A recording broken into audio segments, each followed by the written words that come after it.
magsimula, tatanungin ko muna kayo, sino po pamilyar dito sa topic natin? Yung Shunammite woman, sa story ng isang babaeng Sunamita. So, konti lang po, no? Sa mga familiar po, no? Sana mag-reveal ng bago si Lord sa pamamagitan nito. At sa mga hindi po, mas ma-appreciate natin yung story ng Shunammite woman. Okay po. So, last time, ang pinag-aralan natin, yung mga nandito last week, ang pinag-aralan natin ay ang Serapat. Sabi sa Serapat ay refinement. Ngayon naman, ang pag-aaralan natin, Serapat is place. Yung Shunammite, ano nga ba yung Shunammite? Ang Shunammite po ay tawag sa tao na nakatira sa Shunem. Parang yung Shunammite ay yung Pilipino tawag sa mga taong nakatira sa Pilipinas. Diba po? So yun yung Shunammite. Ngayon, bago po tayo magsimula, mag-pray muna tayo. Okay lang po ba yun? Tayo pong lahat ay tumayo. Let us pray. Panginoon, nagpapasalamat po kami sa pagkakataon na to na makapag-aral uli ng salita mo. Lord, ini-invite po namin, Panginoon Lord God, yung presence mo. Give us knowledge, wisdom, Panginoon Lord God. Open our hearts, our mind, Panginoon, sa salita mo, Panginoon. Lord, patuloy na itago mo po ako sa iyong likuran. Patuloy, Lord, na ma-inspire kami sa story na pag-aaralan namin ngayon. Mag-reveal ka po sa bawat isa sa amin, Panginoon Lord God, through this story. Maraming salamat po, Panginoon. Pag kumilos ka po sa amin, ito lamang po aming panalangin sa pangalan ni Jesus. Amen. Amen. So yan.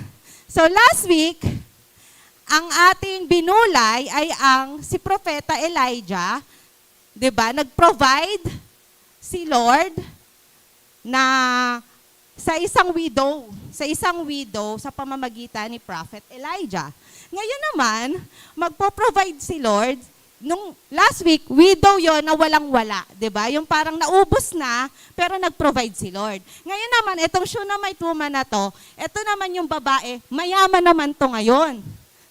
So, nung last week, kulang, ito abundance na, mayaman na. Tapos, kung last week kay Prophet Elijah, ngayon naman, yung Shunammite woman, sino yung pangalawang anak ni Pastor Nald? Si Elisha. So kay Prophet Elisha naman to. Sa pamamagitan ni Prophet Elisha. So nakita niyo yung difference and contrast. So Shunammite, sabi ko kanina, ang Shunammite is mga tao sa Shunem. Yung Shunem, ang ibig sabihin nun, place of rest. Kung last time yung Serapat, di ba yung Serapat is lugar din po yon? So yung Serapat, refining, after ng refining, so place of rest ka na. So sabi ng mga Bible scholar, place of rest daw to kasi yung mga travelers daw during that time, sa Shunem talaga siya nagre-rest. Sa Shunem talaga sila nagre-rest. So ngayon, favor ko lang po sa inyo, kailangan ko po ng eyes, all ears sa akin kasi po itong outline na to, hindi ako nagsingit ng kahit ano. Talagang Bible verses lang po yung babasahin natin. Kaya sana po, nandito yung body, soul, and spirit. Yung hindi yung absent-minded po tayo. Okay ba yun? Kasi magbabasa po tayo ng malaki. Kung makikita nyo po, ay medyo maliit, yung verses, 2 King 4, 8 to 37. Ang haba po nun. Kaya kailangan ko po talaga ng ng understanding nyo. So, kung last time, 1 King, ngayon 2 King na. So, tara po, simulan natin yung story. Pakibasa naman po ng verse 8, dyan po nagsisimula yung story ng Shunammite woman. So, pakibasa po natin ng sabay-sabay yung verse 8.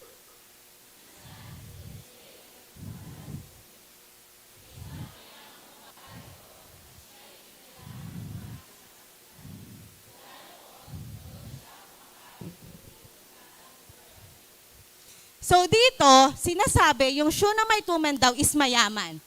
Alam natin na mayaman kasi sabi sa verse.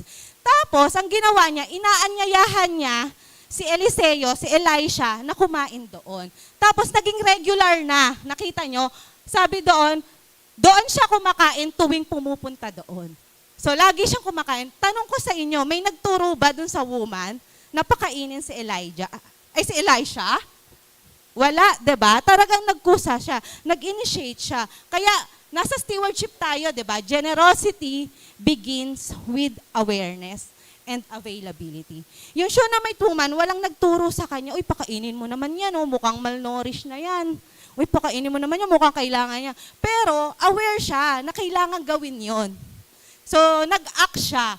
Tapos, minsan, iniisip natin yung pagiging generous dapat bongga. Pero dito, ang meron yung Shunammite woman is pagkain. So, kung ano lang muna available sa kanya, yun lang yung ibibigay niya.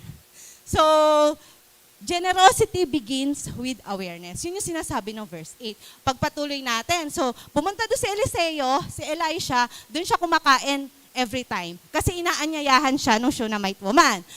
Verse 9, basahin natin.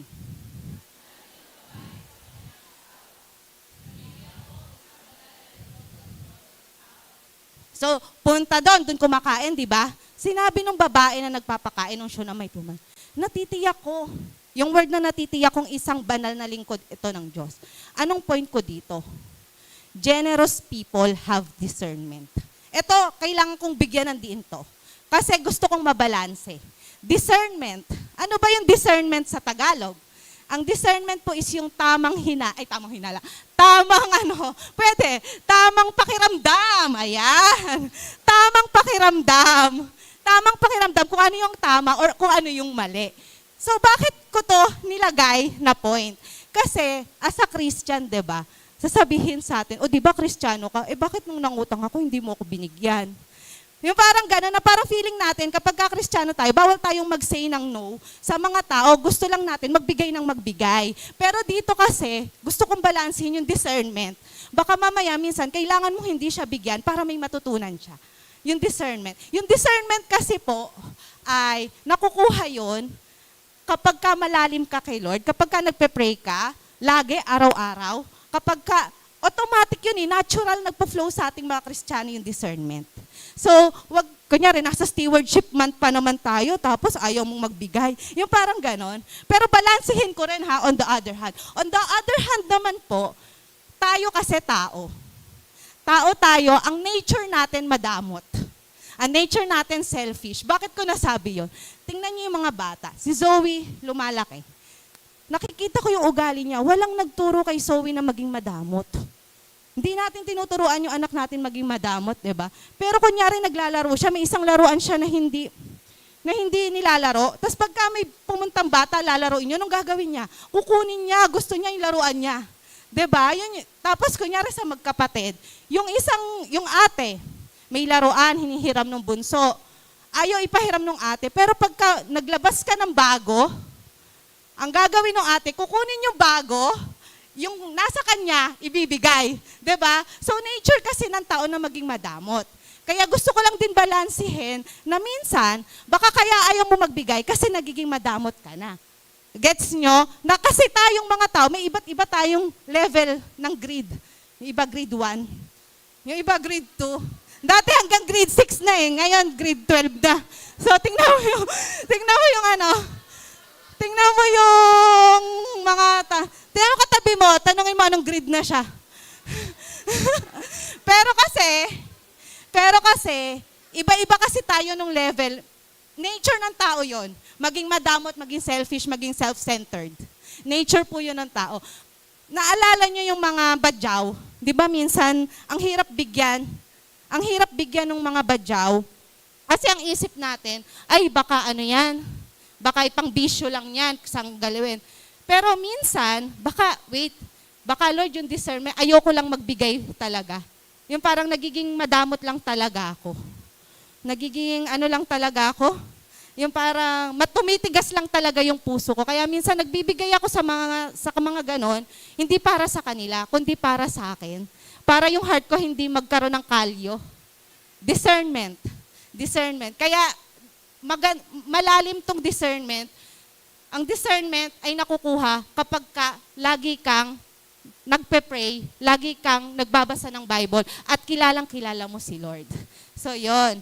So, nasa pangalawang verse pa lang tayo, no? So, yung Shunammite woman, nagpunta sa Shunem, si Elisha, kumakain sa Shunem, Sa pamamagitan siya na may tuman, sabi ng babae, sinasabi ng babae, natitiyak kong lingkod to ng Diyos. So yung siya na may tuman, merong discernment.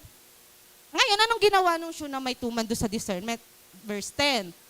Pakibasa, 1, 2, 3, go.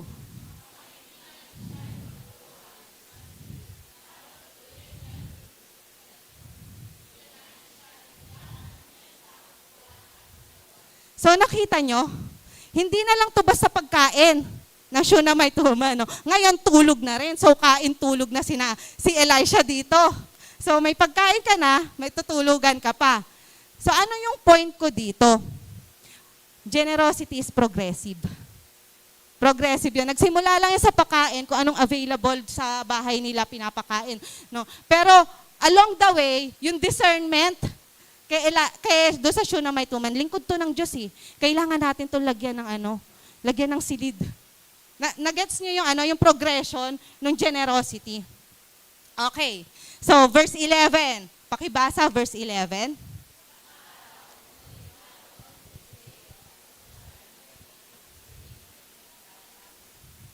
So, ibig sabihin, doon na, lagi, pag pumupunta sa Shunem, si Elisha, doon na siya tumitira doon sa bahay ng Shunammite woman.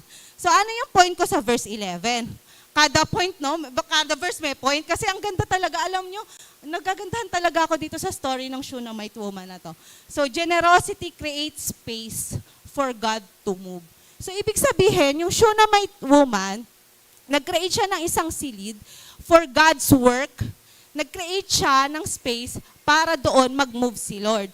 Alam nyo, na-experience ko to lately, last week lang, sobrang busy ako. Pero parang feeling ko everyday, hindi productive yung araw ko. Kasi feeling ko, parang yung output na gusto ko, hindi ko makuha. Bakit pangit? Gawa ako ng gawa. Pero ganun at ganun pa rin yung output. Learning the hard way na wait, hindi ka pa kasi muna nagke-create ng space kay Lord. Hindi ka kasi muna nagpe-pray. Alam nyo, wala pa akong tulog. Sa totoo lang mga 2 hours, 3 hours lang yung tulog ko. Kasi nga, meron akong deadline na minimit do sa isang client ko. Pero kasi hindi ako nagpe-pray. Alam mo yun, yung parang hindi ako nagpe-pray. Hindi ako nagke-create ng space kay Lord para mag-move. Hindi ako nagke-create ng space kay Lord para mag-stay. Hindi ako nagke-create ng space kay Lord para mag-dwell siya do sa situation ko ngayon. So baka, kung anong sitwasyon mo ngayon, baka it's time to pause. Na feeling ko kasi pagka nag-pause ako, sayang yung oras ko.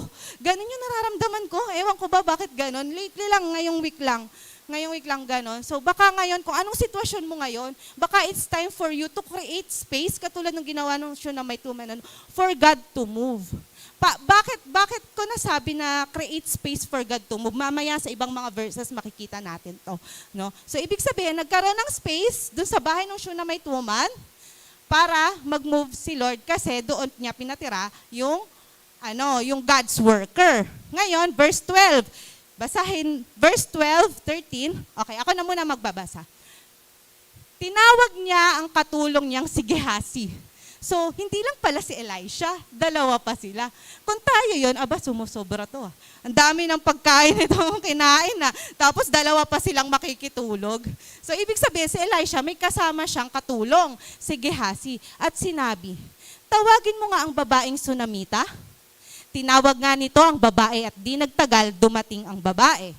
Sinabi niya sa kanyang katulong, sabihin mong pinasasalamatan natin ang pagpapagawa niya ng tuluyan nating ito. Itanong mo kung ano ang may tutulong natin sa kanya bilang ganti sa kaabalahan niya sa atin. Baka may gusto siyang ipasabi sa hari o sa pinuno ng hukbo. Diba? Yung parang, yung generosity natin dito nagre-reciprocate.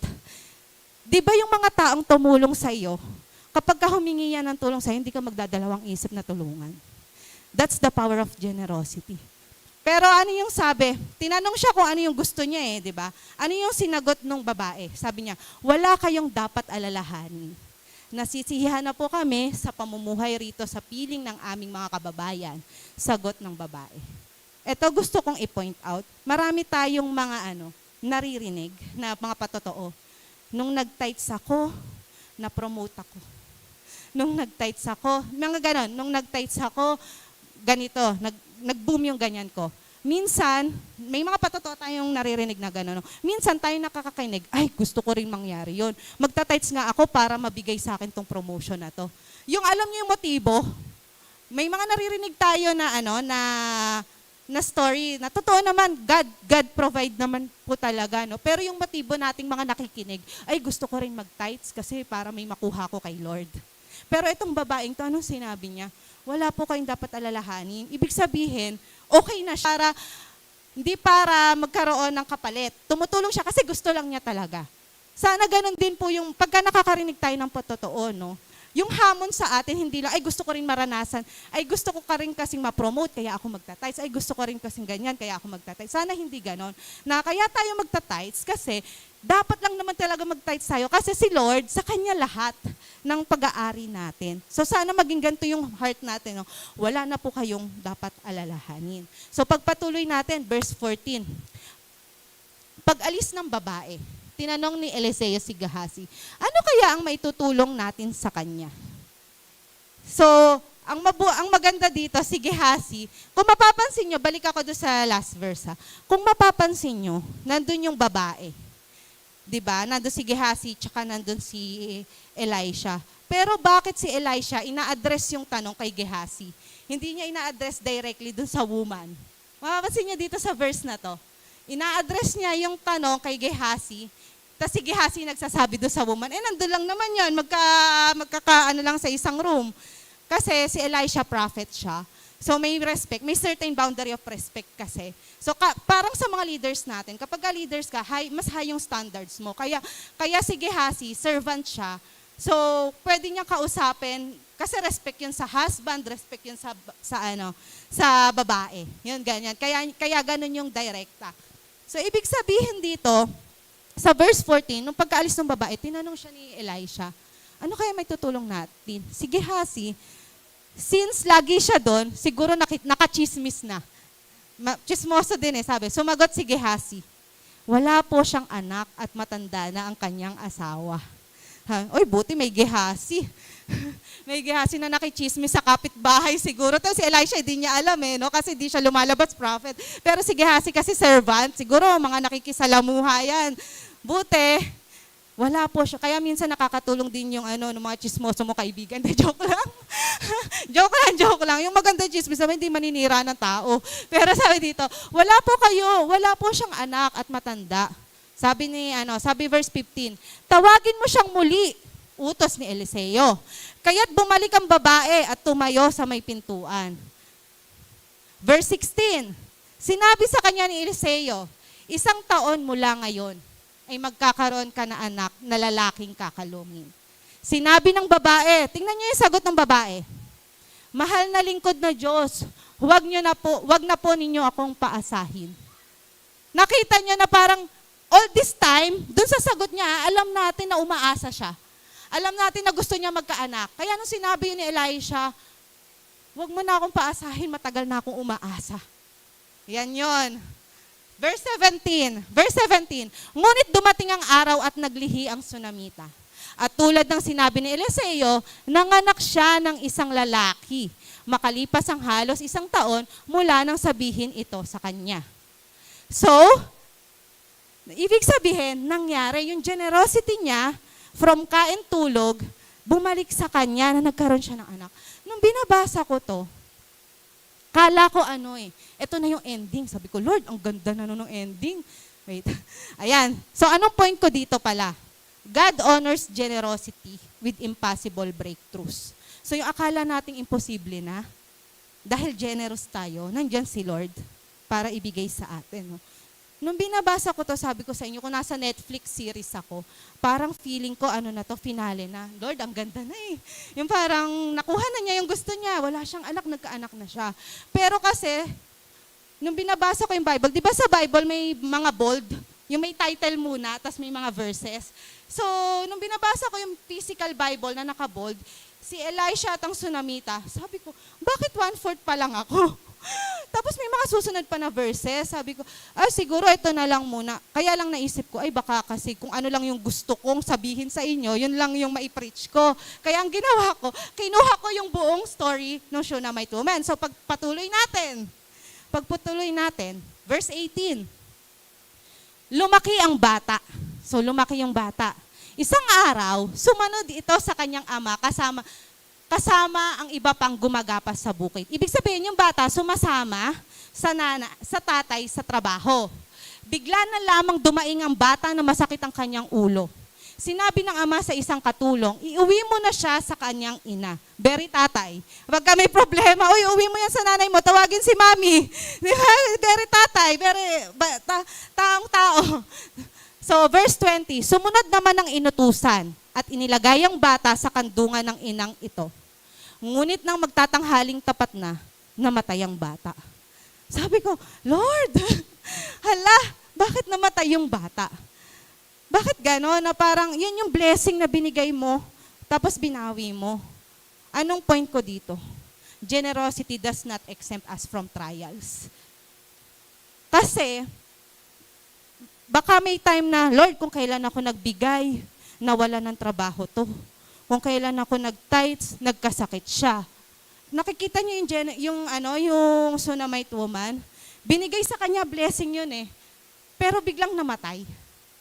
So sabi ko, nga no Lord, na hindi to yung prosperity gospel na kapag ikaw ay sumamba sa all smooth na. Hindi. Lahat tayo may ma-face na challenges sa buhay natin. So hindi tayo exempted sa trials kahit generous tayo na tao. Katulad nitong Shunammite woman. Pero ang maganda sa Shunammite woman, ano yung naging response niya? So verse 21 hanggang 37 to eh. Ang bangkay ay pinasok ng ina sa silid ni Eliseo. Ibig sabihin, nasa kandungan na niya, namatay yung bata sa bahay nila. Nung namatay, ipinasok dun sa silid na pinagawa niya kay Eliseo. Inilagay ito sa higaan, isinara ang pinto at dali-daling lumabas. Nai-imagine niyo yung story? Gusto ko imagine niyo yung story para mas makasunod kayo sa akin. Tinawag niya ang kanyang asawa at sinabi, madali ka. Pagayakin mo ang isang utusan at ipahanda ang isang asnong masasakyan ko. Pupunta ako sa lingkod ng Diyos. Ano yung una niyang ginawa? Pumunta sa lingkod ng Diyos. Nung may problema siya, pumunta siya sa lingkod ng Diyos. Minsan, kunyari tayo may problema, wala akong pera. Saan tayo una pupunta? Sa Bombay. Di ba? Wala akong pera, saan ka unang pupunta? Dito ako sa kamag-anak ko na mayaman, papautangin ako. Pero teka lang muna, ano ba yung una mong gagawin? Si Lord hindi second choice. Hindi rin first choice, di ba? Siya yung only choice natin sa mga panahon na may trials tayo. Yun yung unang ginawa ng babae, pupunta ako sa lingkod ng Diyos. 23, anong gagawin mo roon? Tanong ng asawa. Hindi ngayon ang araw ng pamamahinga at hindi rin kapistahan ng bagong buwan. Sabi niya, kahit na kailangan ko siyang makausap, sagot ng babae. So hindi malinaw sa asawa. 24, nang maihanda na ang asno, dali-dali siyang sumakay at sinabi sa kanyang katulong, sige, pabilisin mo ang asno at huwag mong pababagaling hanggat hindi ko sa'yo sinasabi. Ito yung yung mga unang panahon na ambulansya. Pabilisin mo, kailangan natin pumunta dyan kay Eliseo, no? So, 25, at naglakbay sila papunta sa bundok ng Carmel na kinaroroonan ni Eliseo. Nasa daan pa lamang, natanaw na sila ni Eliseo. Sinabi nito kay Gehazi, dumarating ang Sunamita. Salubungin mo, kamustahin mo siya, ang kanyang asawa at ang kanyang anak. Sa pagkakataon na to, hindi pa po alam ni Eliseo, ni Elisha na patay na yung anak nung Shunammite woman. Nang kamustahin ni Gehazi, sumagot ang babae, mabuti po. Imagine, parang sabi ng mga Bible scholar, sa English, all is well. Yung parang, yung faith nung Shunammite woman na alam niyang patay, pero parang may inaasahan siya. Kaya siya nakasagot ng ganito. Pero siyempre, tao, nagsisink in. Second verse, verse 27, paglapit niya kay Eliseo, nagpatira pa ang babae at hinawakan ang mga paa ni Eliseo. Itutulak sanang palayo ni Gehazi ang babae, ngunit sinabi ni Eliseo, pabayaan mo siya. Tiyak na may malaki siyang problema, hindi pa lamang pinapaalam sa akin ni Yahweh. Verse 28, sinabi ng babae, humihingi ba ako sa iyo ng anak? Hindi ba't sinabi kong huwag na niyo kong paasahin? Nakita niyo yung desperation ng babae. Sinabi ko ba sa inyo na humingi ako ng anak? Di ba, huwag mo na akong paasahin. Nung narinig yon, verse 29. Sige nga, kayo naman magbasa ng verse 29, go.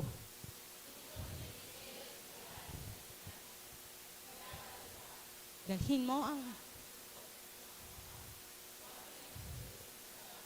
utusan na, pumunta ka doon, Gehazi, mauna ka. Ito yung tungkod ko, ilagay mo sa mukha ng bata. Verse 30, sinabi ng Sunamita, saksi si Yahweh, ang Diyos na buhay, at hanggat buhay ka, hindi ako aalis ng hindi kakasama. Pagkasabi nito'y lumakad siya palabas ng bahay. Kaya tumindig si Eliseo at sumunod sa kanya. Samantala, nauna si Gehazi sa bahay ng Sunamita at ipinatong nga, yung tulad ng sinabi, ang bangkay ng bata, ang tungkod sa bangkay ng bata. Ngunit walang palatandaang ito'y mabubuhay. Kaya bumalik siya at sinalubong si Eliseo, sinabi niya, hindi po nagising ang bata. So, nakita niya roller coaster emotion na miracle. Wow, nabuntis ako. Kaya lang namatay yung bata. Tapos, ginawa na ni Gehazi yung sinabi, pero hindi pa rin nabuhay. Lord, ano na mangyayari? Verse 32, malapit na. Nagtuloy si Eliseo sa silid at nakita, kasi nasa silid nga, di ba niya, at nakita ang bangkay sa kanyang higaan. Isinara ang pinto at nanalangin kay Yahweh. Dinapaan niya ang bangkay at hinawakan ang kamay nito. Pagkatapos, itinapat niya sa bibig at mata ang bangkay, ang kanyang bibig at mata, at unti-unting uminit ang bangkay. Dito, si Eliseo, sabi ng ibang translation, hindi daw agad uminit yung bangkay niya. Nagpabalik-balik sa verse 35. Tumayo si Eliseo at nagpabalik-balik sa loob ng silid. So uminit pero wala lang. Nagpabalik-balik siya. Muli niyang dinapaan ang bangkay at ang batay bumahing ng 7 beses. Saka idinilat ang mga mata. So nabuhay yung bata. So sabi dito, malinaw, 7 beses. Sabi ng enduringword.com, yung 7 beses daw, meaning niyan, kaya may 7 beses, meaning niyan, full restoration. Ibig sabihin yung bata, naka-recover in full strength niya, full restoration. Kaya pati yung bahing na bilang ng Bible, ipinatawag niya kay Gehazi ang Sunamita at pumasok at sinabing, kunin mo na ang iyong anak. Ang babae nagpatira pa sa paanan ni Eliseo at pagkatapos, kinuha ng kanyang anak at dinala sa kanyang silid. Akala ko, ending na rin to. Kasi hanggang 37 lang eh. Sabi ko, Lord, parang ito second ending na sa Netflix, ganyan. Kasi nabuhay na yung bata. Ang paano lang point ko dito, God honors generosity with miraculous intervention. Nakita niyo yung miracle ni Lord. From nagkaanak siya, matagal na siyang umaasa. Ngayon, binuhay niya ulit yung patay. Diba? That is the same God na wino-worship natin ngayon. Miracle worker, promise keeper, light in the darkness. Lagi ko sinasabi, kala ko nung binabasa ko dati yung Bible is fantasy lang. Kala ko yung mga hinati yung dagat, mga ganon, Joseph the Dreamer, mga favorite ko stories to eh. Kala ko dati lang to, fantasy. Pero ito, yung binasa natin, nangyari po yan sa matagal na panahon. Kung makikita niyo yung mga karakter, super tao. Nakikita niyo yung ugali nila, tayong-tayo kung paano mag-isip, 'di ba? Yung parang gusto ko ma-appreciate na yung God na bumuhay ng mga patay, yung God na nagbigay ng mga impossible breakthroughs sa babaeng ito, ito rin yung God na wino-worship natin. Ito rin yung God na hindi natin nakikita ngayon pero nararamdaman natin. Ito yung God na super powerful, na lahat kaya. Bakit ka magda-doubt, di ba? Kung may kakainin pa ba ako bukas, bakit ka nagda-doubt na wala ka ng kakainin, di ba? Kung yung ibon nga, nagpo-provide si Lord Eh dito, yung God na wino-worship natin, powerful, provider eh. Bakit ka matatakot? May nakita ba kayong ibon na malnourished? Yung butot balat na ibon, may nakita kayo? Oh, pag meron, iano nyo ako ha?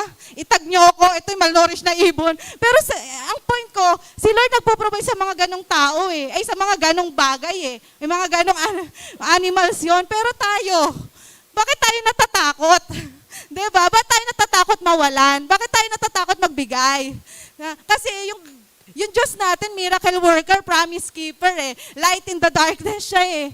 So gusto ko ma-appreciate nyo yung power ni Lord na minsan kasi as a Christian, nagiging ano na natin yun, nakakasanayan na Lord, ito pala ikaw. Lord, ito pala ikaw. Gusto ko bumalik sa atin yun na ikaw yung same God, Lord, na pina-worship nitong mga taong to. Ikaw yung same God ni na Moses, same God, ni Elijah, ni Elisha.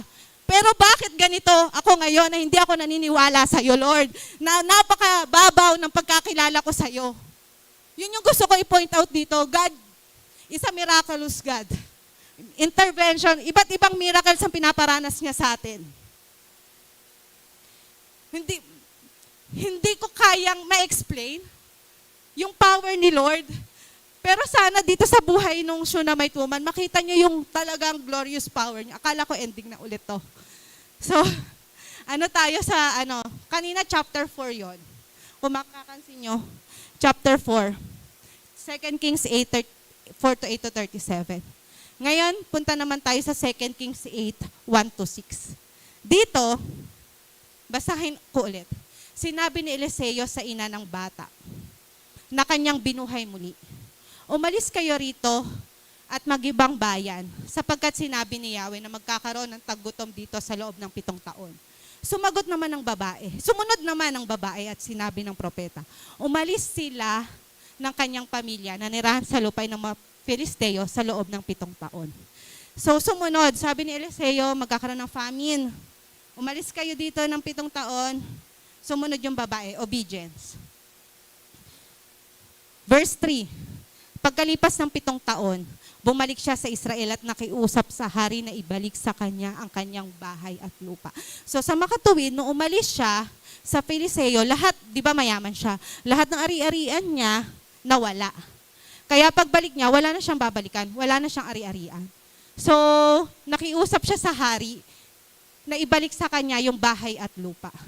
Alam niyo yung dito, yung naging, naging insight ko, ang galing lang nung babae, nung ugali. Hindi siya passive. Hindi siya yung passive. Kasi naalala nyo, from the time na wala naman nag-utos sa kanya na magpakainin sina Elisha eh. Pero ginawa niya yun. Yung parang nag-react siya dun sa need na walang nagsasabi. Pangalawa kung bakit sinabi hindi siya passive, yung namatay sa kanyang kandungan yung bata. Di ba nung namatay? Kasi kung ako yon, inisip ko, kung ako yon, namatay sa kandungan ko yung bata, ang sasabihin ko na lang, Lord, okay na to, at least na-experience ko, na-experience ko na sumaya, siguro hanggang dito na lang talaga yung buhay nitong batang to, okay na sa akin to. Pero ang maganda doon sa Shunammite woman, hindi niya tinanggap yung sitwasyon lang. Parang gumawa siya, yung faith niya, pinut niya into action. So dito rin, nung pumalik siya, pagbalik niya wala na siya eh. Pero dahil yung discernment, kaya mahalaga yung discernment eh. Teka, kausapin ko kaya yung hari na ibalik sa akin yung Yung parang gumawa ulit siya ng way para mabalik sa kanya yung kanyang bahay at lupa. Parang ganon. Yung parang hindi lang niya tinanggap yung sitwasyon na ay wala na, okay. Pero nag-take into action siya. Baka kaya hindi minsan tayo napopromote kung gusto natin. Or kaya minsan baka feeling mo hindi mo naaabot yung goal. Baka wala kang action. Mamaya hindi ka naman nag-step by step para mapunta ka doon sa goal na gusto mo. 'Di ba? Ang maganda dito, siya, yung faith niya with action. Verse 4. Kausap noon ng hari si Gehazi. Naalala niyo si Gehazi dito sa verse 8. Si Gehazi ay yung katulong. Ang lingkod na propeta ang si Eliseo. Sinabi ng hari, isalaysay mo nga sa akin ang mga himalang ginagawa ni Eliseo. So, si Gehazi, yung kausap ng hari, siguro nakikipagkwentuhan yung si Gehazi sa hari, hindi natin alam, pero pinapasalaysay ng hari. Verse 5, eto, imagine niyo, parang perfect timing, parang pelikula, direktor na direktor, nang isinalaysay na ni Gehazi ang tungkol sa pagbuhay sa patay. Dumating ang ina ng binuhay ni Eliseo. Sasabihin, yung parang ini-imagine ko na si Gehazi, eto na nga ni po hari, yung yung may binuhay pong patay si Eliseo. Tapos biglang pumasok yung Shunammite woman na, mahal na hari, ayan yung babae. Nakita niyo yung perfect timing na pumunta nga siya roon upang humingi ng tulong tungkol sa kanilang bahay at lupa. Nang makita ni Gehazi ang babae, sinabi niya sa hari, mahal na hari, ito po ang ina ng batang binuhay ni Eliseo. Nakita niyo yung perfect timing? Sabi ng hari, nakikipagkwentuhan kay Gehazi, kwento mo sa akin, tapos biglang pasok. Ayun yun, mahal na hari. Kaya naman pumunta nga yung babae dun sa hari kasi para makiusap na ibalik yung ari-arian . So, nung ginawa niya yon, verse 6, ang babae tinanong ng hari kung totoo ang sinabi ni Gehazi at sinabi niyang totoo nga. Kaya ang hari ay humirang ng isang tao at inutusan ng ganito. Gawan mo ng paraang maibalik sa babae ang lahat niyang ari-arian. Pati ang ani ng kanyang bukid mula nang umalis siya hanggang sa araw na ito. So, ibig sabihin, nakita niyo yung perfect timing na si Gehazi kausap yung hari. Iniisip ko lang, paano kung walang ganong pag-uusap yung hari tsaka si Gehazi? Pagpunta kaya nung babae dun sa hari, babalik kaya? Pero hindi, perfect timing. Nandun si Gehazi, ikwento mo, tapos hindi lang bahay at lupa. Lahat nung ani, nung mga panahon na nawala siya. Ano yung point ko dito? Generosity has long-term impact. Yung mga tao na hindi mo makakalimutan sa buhay mo, ito yung taong tumulong sa'yo. Ito yung generous tao na tumulong sa'yo. So kung feeling natin, baliwala lang sa mga tao, yung generosity natin, nakalista yan kay Lord. Alam na alam yan ni Lord. Nakikita nyo yung buhay nung babae na parang, Lord, ang ganda kumbaga sa Netflix. Lord, papanoorin ko to . Yung parang ganun. Kung mapapansin nyo, Shunammite woman, hindi nga binanggit yung pangalan . Hindi nga natin kilala . Parang isang Pilipinang tao, Pilipinang babae. Ganun lang siya . No? Pero yung impact na natututunan natin ngayon, generosity has long-term impact. Kay Lord, hindi po nakakalimot si Lord sa lahat ng kabutihang ginawa natin. Kaya lagi ko sinasabi sa inyo, God is a promise keeper God. God is a way maker, miracle worker. Kaya sa aking pagtatapos, appreciate natin how powerful God is. Tayong pong lahat ay tumayo.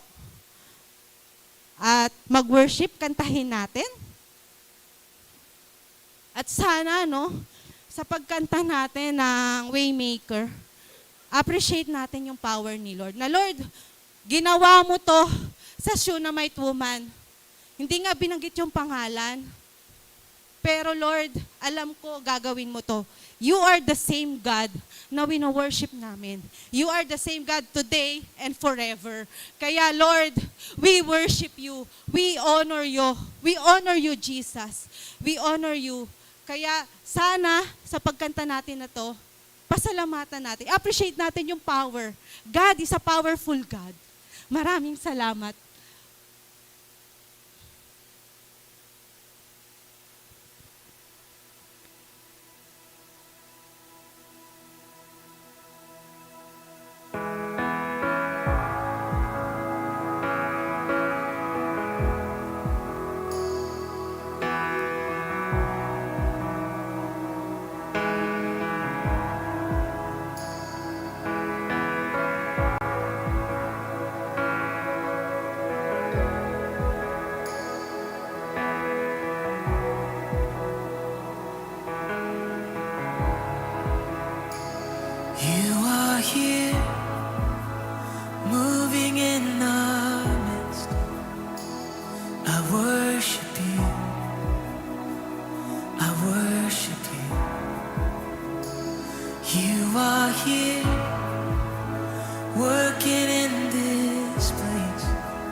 worship you. I worship you. You are here, working in this place. I worship you. I worship you. You are waymaker, miracle worker, promise keeper, light in the darkness. My God, that is who you are.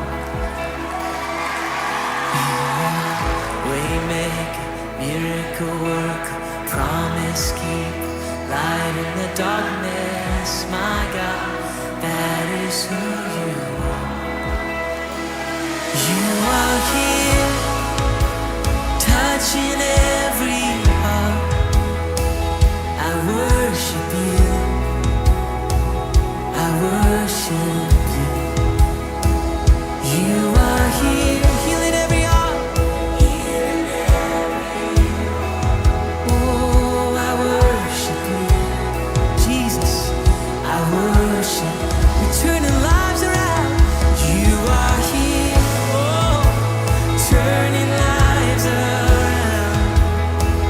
I worship you. I worship. You're mending every heart. You are here, and you're mending every heart. I worship you, yeah. I worship you, Lord. And you are waymaker, miracle worker, promise keeper, light in the darkness. My God, that is who you are. Yeah, you're the waymaker, waymaker, miracle worker, promise keeper, light in the darkness. My God, that is who you are. Yeah, sing it again. You are, yeah, waymaker, miracle worker, promise keeper, light in the darkness. My God, that is who you are. Oh, it's who you are, Jesus, yeah. The waymaker, miracle worker, promise keeper, light in the darkness. My God, that is, sing, that is who you are. Oh, that is who you are. And that is who you are. Oh, and that is who you are. That is who you are. My Jesus, that is who you are. That is who you are. Oh, we lift you up. That is who you are. That is who you are. My Jesus,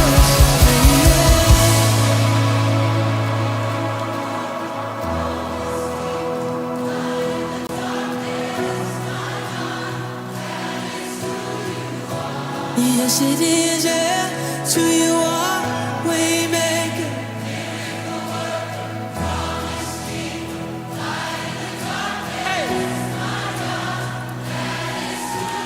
Let's sing this together, even when I don't see it. Come on, even when I don't see it, you're working. Even when I don't feel it, you're working. You never stop working. You never stop working. Come on. Even when I don't see it, you're working. Even when I don't feel it, you're working. You never stop working. You never stop. Oh, even when I don't see it, you're working. Even when I don't feel it, you're working. You never stop working. You never stop, yeah. Oh, even when I don't see it, you're working. Even when I don't feel it, yeah. You never stop. You're the waymaker, yeah.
is who you are. You are waymaker, light in the darkness. Oh, his name is above. His name is above depression. His name is above loneliness. Oh, his name is above disease. His name is above cancer. His name is above every other name. He says, that is who you are. That is who you are. Jesus, and that is who you are. Oh, I know that is who you are.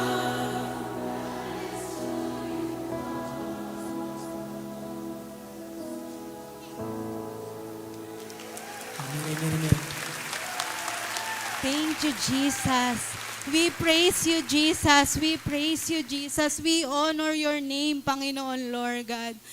Lord, you are powerful, Panginoon, Lord God. Maraming salamat, Panginoon. Every day na i-experience namin yung power mo sa buhay namin. Every day na i-experience namin yung love mo. Every day, Lord God, yung pagiging generous mo na i-experience namin, Lord. Minsan, kailangan lang namin, Lord, magkaroon ng heart na mapagpasalamat. Minsan, Lord, kailangan lang namin i-appreciate yung presence mo in our midst, Panginoon, Lord God. Panginoon, yung pagbibigay po, hindi po to money issue eh. Alam mo, Lord, hindi po to issue ng bulsa. Ang pagbibigay po, issue to ng heart. Lord, alam mo yung heart ng bawat isa. Nadalangin ko, Panginoon, magkaroon po ang bawat isa ng generous heart.